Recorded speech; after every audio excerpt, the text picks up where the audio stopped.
Hi everyone, this is Curator from AngryCentaurGaming, and today I bring to you a game with leaping, jumping, slashing, and assassinating, the likes of which we haven't seen since Ninjas on Ice or the last Assassin's Creed. And that's fitting because this game is an Assassin's Creed game as well, even though it may not look like it. Set in a 2.5 or 2.5 dimensional world, Assassin's Creed Chronicles China Edition eschews the full 3D of past titles and tells the story of assassin Xiao Yun out to get revenge on a corrupt bunch of evil eunuchs. But really, are there any other kind? But in Assassin's Creed Chronicles, the assassin, that's you, goes out to get revenge, taking in all the critical designs of past 2.5 or 2.5 dimensional platformers, whichever you want to call it, and adding some of its own. So let's get ready to move left, move right, sometimes jump up, go down, and even occasionally run into and out of the screen when we get the chance. Let's do it. As always, this review is caffeinated, which means speedy, sprinty, and spunky without the crunk. Graphics are up first. You know, honestly, it's very nice at times to occasionally get a unique look and feel to a game where your own internal memories are so filled with the way that the games have looked in the past that you are surprised with what they look like currently.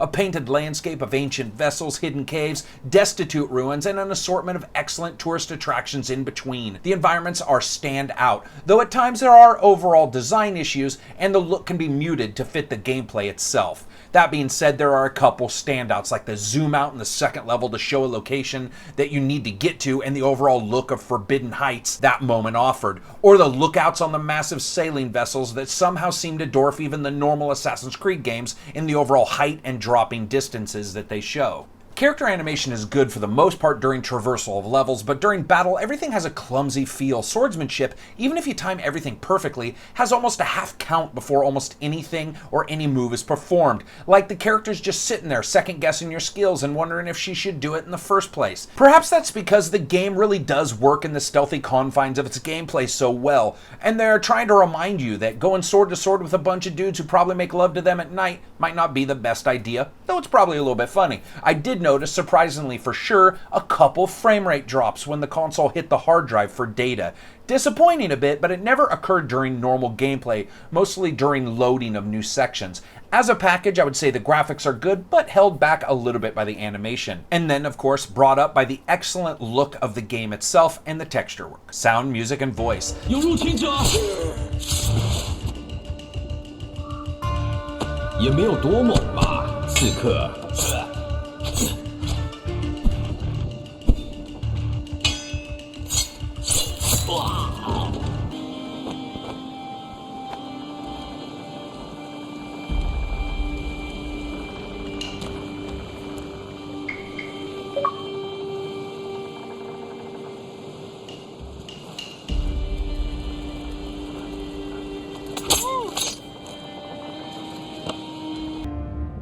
The box is empty, or should I say, incomplete.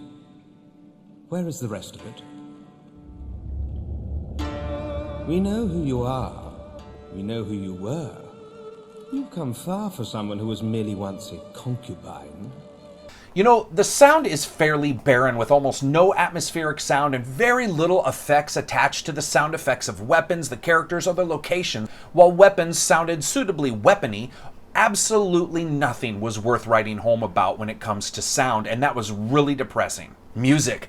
If this music was any more ambient, it would actually be absent and just never show up. Low throbbing affairs with just a hint of discordant sound here and there. There's almost no sweeping tunes that I expect from an Assassin's Creed game, making the title feel like it was robbed on the way to the bank to cash its soundtrack check. It was disappointing through and through when it came to sound and music. I really could not be more disappointed overall. Now, when it comes to voice, what voice is there is actually good, though some of the accents are off again, but it's Assassin's Creed. Winter accents not off. The voices, however, are professional sounding, they're accurate, and during specific times to elevate cutscenes, they do a good job, but they are certainly not risking being amazing.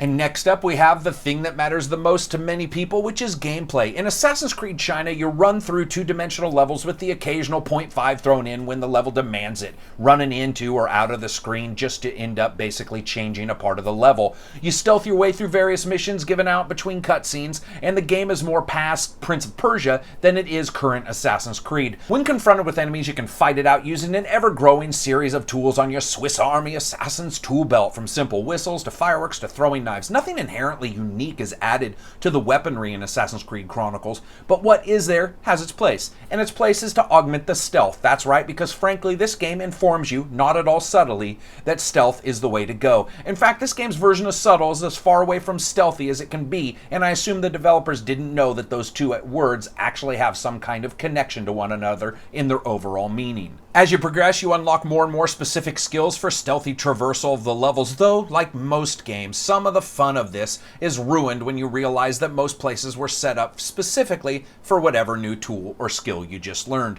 And quickly enough, the game has you slide and stick and stealthy and stabbing your way across its fairly large vistas using your knowledge of enemy vision cones, because thank God bad guys' eyes shine light in fairly basic patterns. However, at the same time, the game will then surprise you with enemies that randomly do things and perform actions you in no way expect, like looking in directions you didn't expect or notice before, or seemingly randomizing their patterns for specific actions. And this is the awesome stuff, guys. This is where the interesting gameplay comes from. However, to be honest, it was pretty much wholly expected. This game treats surprise like space herpes, and you will not be getting any during your time with the title. It's a fairly broad stroke game about assassins with a uniquely narrow view on their actions and how you want to get that gameplay focused towards your eyes. Luckily, the action's pretty good, and though the game doesn't have the instant response of some platformers released recently, it has excellent weight to its movement, which makes that momentary heaviness feel a part of the design versus any kind of button lag, and I never felt unfairly cheated of an action. Additionally, the stealth is, for the most part, rather good. Sure, it can get a bit sticky and random at times, or very specific in where it wants you to be, and sure, you would swear some of the enemies' vision cones travel through mud, ground, wood, enemies, and shit that would make Superman stress out, but in the end, the basic set of moves you gather plus the more elusive and unique ones give you an edge that can easily be taken advantage of by even the most basically skilled players. Soon you're almost skimming and skating across levels in a strange rhythmic pattern of death, hiding, leaping, and climbing, with most of it looking rather seamless and surprisingly like its older brother at times. Which of course makes it even more sad then that there are times it occasionally falls apart while you're playing, like you're watching the wizard work behind the curtain in Oz. Either because enemies have only an 8-second memory in the game before absolutely fucking forgetting anyone gutted their best friend right in front of him, that same dude who introduced them to their fiancé, or the strange occasional puzzle moments that make you shake your head at just how obtuse and outright rote they are. They shouldn't even be in the game. Lastly, the story is meted out to you in the form of excellently performed and animated cutscenes that are both artistic and informative, but also short and rather unemotional. Ubisoft decided not to hammer the shit out of you with story like previous titles, and it shows, but in a positive and negative light at the same time. Fun factor. You know what?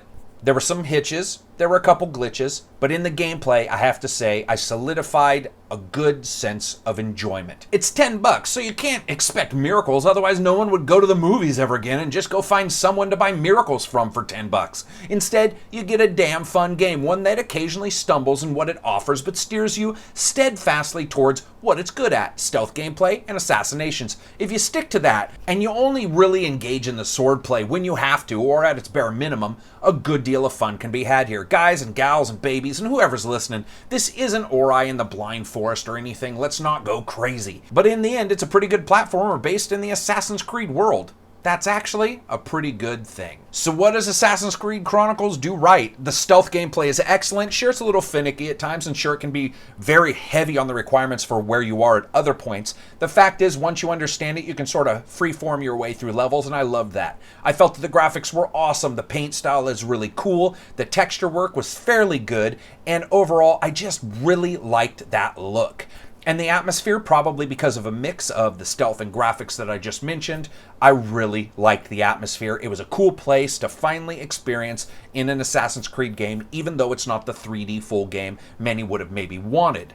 What does Assassin's Creed Chronicles get wrong? You know what? When you get out of stealth, guys, when you start breaking out into swordplay, it's not terrible, it's just okay.